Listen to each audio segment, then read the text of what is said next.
Hey guys, so last week I made a full course on delays, which is available on the website right now. I'll put a link below at the bottom. But so many things came up during that tutorial that I wanted to make an extra video here on YouTube for that as well. Specifically, the course is about how to create a whole bunch of different sounds with just a delay, because delays, they're the essence of a lot of other audio effects like flangers and comb filters and choruses and reverbs and a whole bunch of stuff. So with the delay plugin, we can actually recreate a whole lot of unique sounds. And to demonstrate some of these things, I've set up a little song ID here, and we're using FabFilter's Timeless 2 right now. And here I'm using it to create a melody, and here I'm using it to create another melody using the filter feedback. So what you see here, those audio regions, those are just impulse files, and then I'm using a feedbacking filter to create the actual melody. So that sounds like this.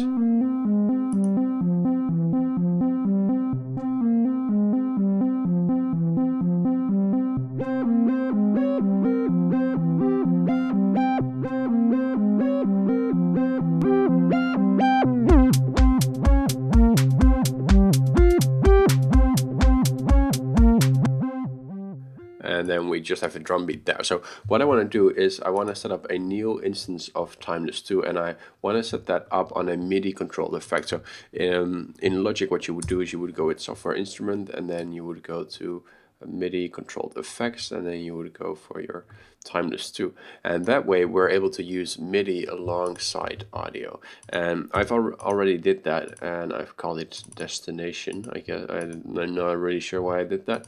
And then I set my drums to bus 16. So this drum beat, which is just an Apple loop, it also goes to bus 16, and bus 16 has no output. But then here inside Timeless 2, we can listen to that bus 16, and we can do stuff, which I've already done. It sounds like this.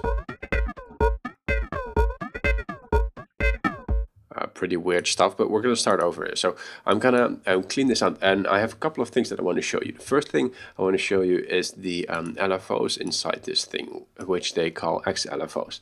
And the cool thing about these is that they run up to 500 Hertz, which is far into audio range. And normally LFOs, they don't really go faster than 20 Hertz, but if we exceed that, we're getting into FM territory. So let's test this. Let's first confirm that our sidechain is working. So if we only listen to the dry mix and not the wet mix, we should hear our drum beat, and we do. And then if we only listen to the wet mix, we should hear a delayed version of our drum beat, which doesn't really sound different right now. It's only 350 milliseconds later. So let's set the delay time to the shortest possible time, and then let's start filtering it. So right now these filters are running in serial, so they're right after each other. Let's use filter 2 first. And let's switch it to one of the more aggressive types, such as the tube. Right, so then we get that kind of sound. And now let's set up the LFO to control the frequency there.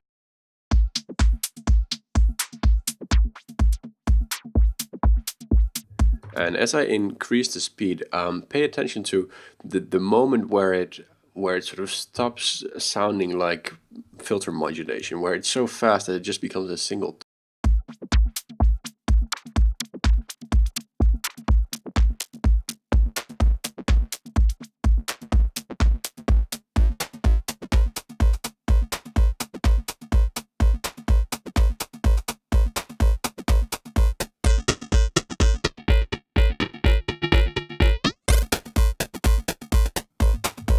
So we can create sort of a bit crusher kind of effect with that.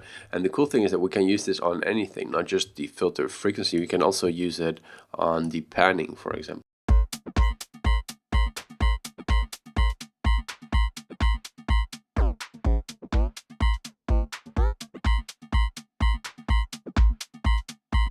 And we can use this on two filters at the same time. So let's actually set up the filters in a per channel mode. So that means that we get a separate filter for the left channel and a separate filter for the right channel. And then what we can do is we can choose a new XLFO. I believe we can have up to 16 of these, which is pretty wild. And then we'll set that up pretty fast as well. And that one controls filter 1 frequency. So we're controlling filter 2 frequency and filter 1.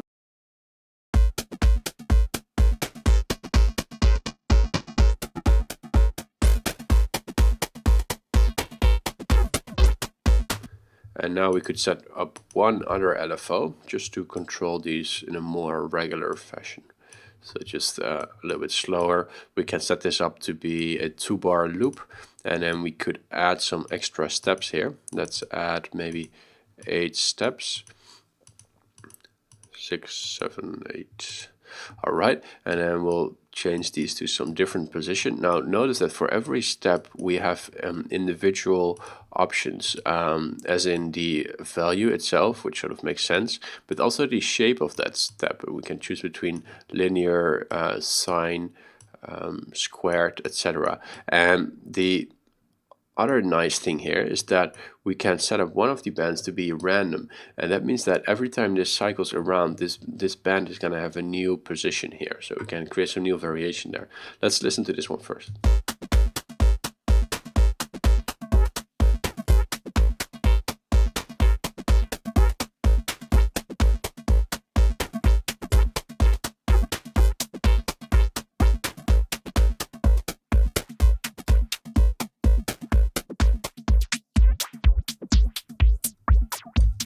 Alright, so that's pretty funky already. Now, so far here we've used the gentle filter, which is one of the filters that cannot self-oscillate. But if we choose metal or tube or raw or any of these, they can actually produce a new tone by themselves, based on the filter frequency, which is something that we call oscillating filters, and or self-oscillation or self-feedbacking filters. And this is also why we have these this option here at the bottom that says auto mute self-oscillation in case it goes too wild. If you switch this on and you hit stop in your sequencer in your DAW, it's always going to stop that tone.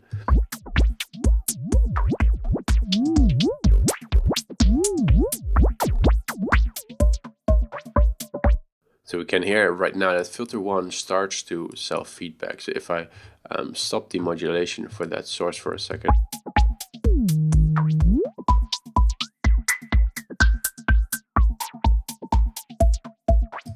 Now that's pretty cool already, and we can use this to actually create melodies. So let's once again start over, and let's go with a new source, and let's choose a MIDI source. And we're going to start simple. So I have a MIDI region in here with a couple of notes already there, where it looks like we're in C minor, sort of. Let's first use these as triggers. And to use them as triggers, you might have noticed that the XLFO, it has this MIDI button right here. And if you click that, it means that whenever this plugin receives a MIDI note, it's going to re-trigger that LFO, which is kind of nice. The envelopes, though, have that too, and those are going to be more useful for us right now. So you can see that the envelope generator, e.g. one, has 3 different sources. We can either use the incoming audio that comes into the plugin, in this case the drum beat, as a sidechain source. We can use the or as a trigger source, I should say. Then we can use the actual sidechain input as a trigger source, or we can use MIDI, which is going to be the most reliable. So this one, whenever it receives a MIDI note, is going to start this envelope. And what we can do with that is I'll mute my MIDI notes for now, and I'll just enter one new one right there. We can set this up to, for example, the wet level of the envelope, so that we hear the full drum beat unless there is a MIDI note, which is where it's going to invert it to. So let's see if this works. So we should hear the dry level, and when there's a MIDI note, it should take down the dry level and should take up the wet level. And to do that, we probably need to invert that one.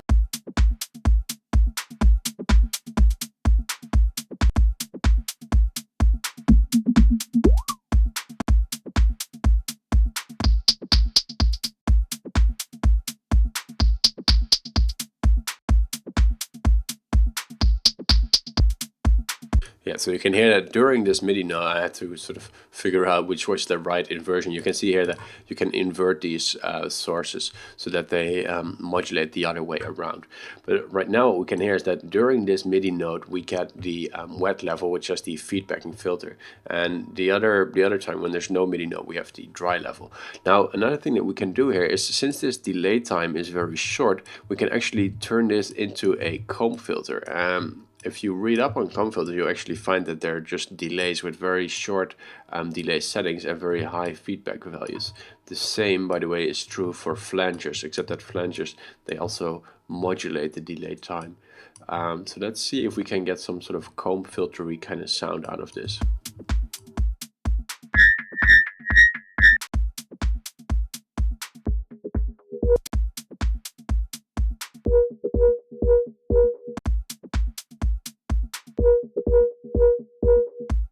Okay, so that's pretty wild. And then let's modulate that delay time with an LFO for both these sides. And let's set that to a very small value, like 0.02.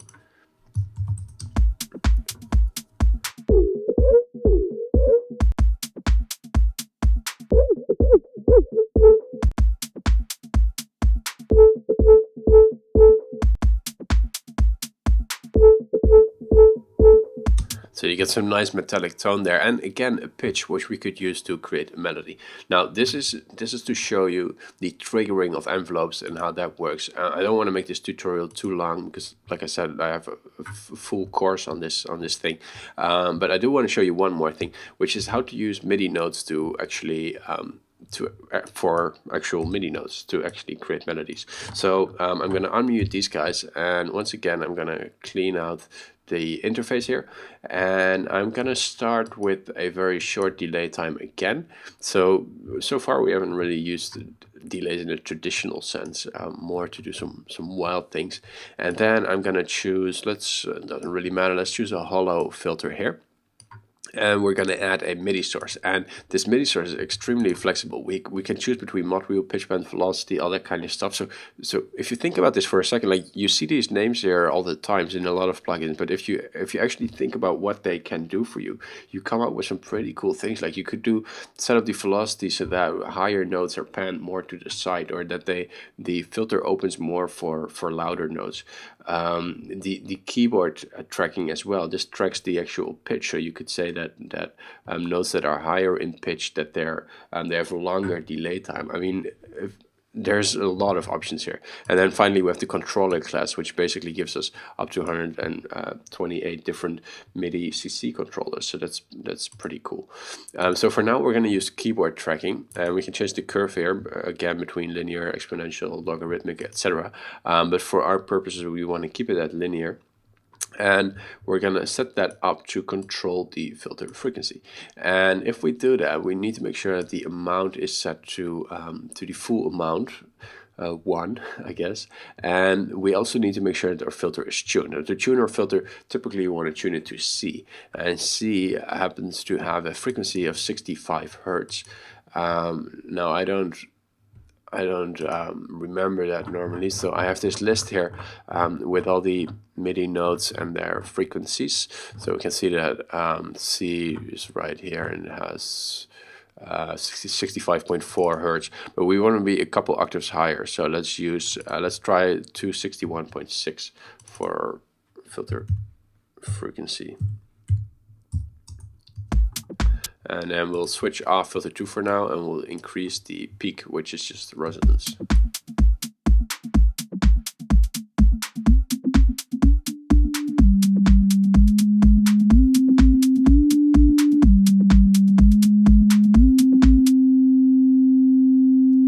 And this is where that button comes in handy. So now if we shut off the dry mix, we should only get this melody.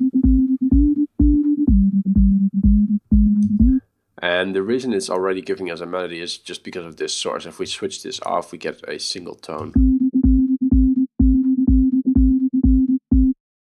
So let's switch that on, and let's use this in combination with XLFO, and we're gonna set up that LFO to control the wet mix, and we're gonna give that 8. We're gonna set that up to play back in 8 notes, and so right now it sounds like this.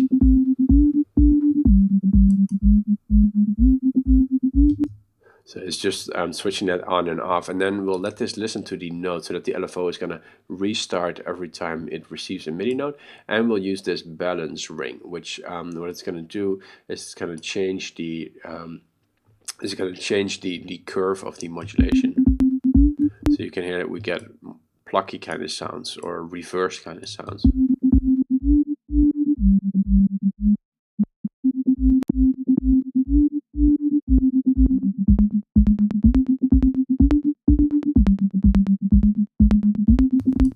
And then we can make it a little bit less clicky.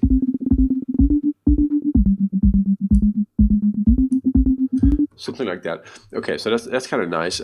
Additionally, what we could do is we could set up an envelope generator once again, and we could let that listen to the MIDI, and we could set that up to the web mix. So now, if we remove this LFO, which we can do right here, we just get a plug for now this becomes really like a synthesizer where for every note we even have an envelope.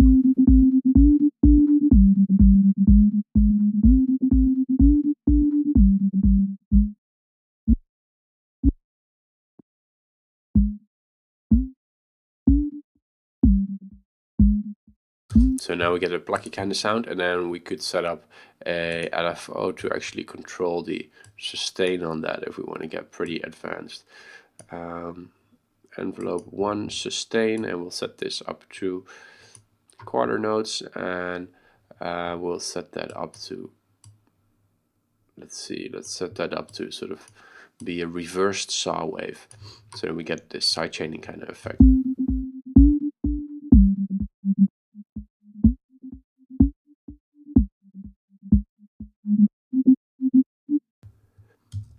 And finally, let's split our filters, and let's create a new filter for every channel. So filter 1 right now is controlling the left channel. The right channel has filter 2, which is switched off, so we should hear our dry signal there. So you can hear now on one side we hear that tone, and on the other side we just hear the drum beat. So let's enable that filter as well, and let's choose maybe the extreme filter type. Let's tune the filter as well to 261.6, and let's control that with the same keyword tracking. We'll make that into a bandpass filter, a very narrow one, and then we'll increase the peak. And as I'm doing this, I'm just going to lower them right now. I also want to switch off this auto mute self oscillation, and then just see what we get.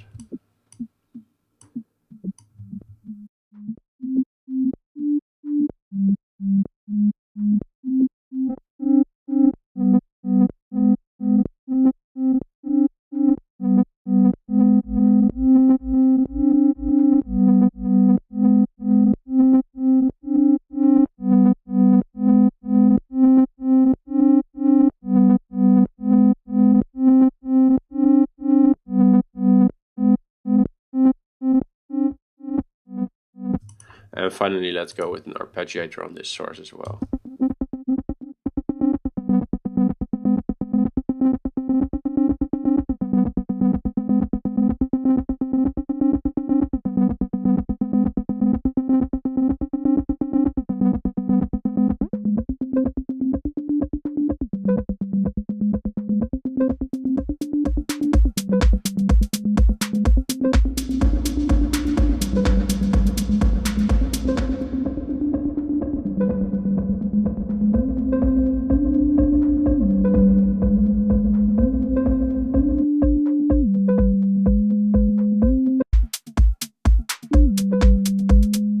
So hopefully that gives you some ideas. I haven't nearly shown all the cool features or all the cool things that we can do here, although I think it's already quite a lot to sort of sit through.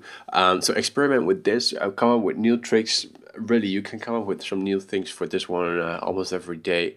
And if you want to know more about this, definitely check out the course. I'll put a link in the description, and it talks about Timeless 2 and also Echo Boy, and we use it to create a whole bunch of different effects. A very cool one. All right, thanks guys, and I'll see you in the next video.